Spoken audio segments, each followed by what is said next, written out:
մայրիկիս ոսկե հատի անմահ հիշատակին։ Հաճախ, երբ հոգիս թխպոտ է դառնում, թախծում մորմոքում, գարնանվարարած ջրերի նման հորձանք է տալիս, բողոքում անհույս, չի հանգստանում։ Իմ գոցված, կողպված դռները հանկարծ բացվում են անձայն, և մեռած մայրս այդ դռներով է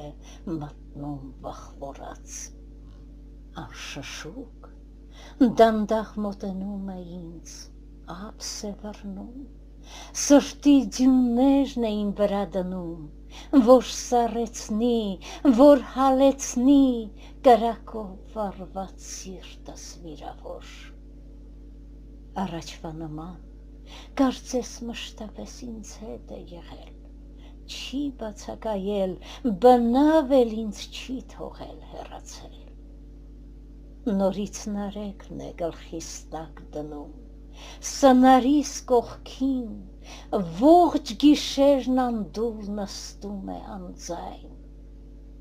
ձեռքան շշուկ ճակատիս դնում, և աղոթում է մայրս կաթողին, որ գոց չմնա ճամփիս ոչ մի դուր։ Հրաշքով հայտնված սրբոհու նման ջրում է սնում հույսիս ծառը խեղճ, և բժշկելով փշրված հոգուս բեկորները խեղճ, հեռանում անձայն սրտիս ցավերը տանելով իր հետ, և ես ամոքված ու վերածնված ոտքի եմ կանգնում մարդկանց առավել խորունկ սիրելու հավատով լցված։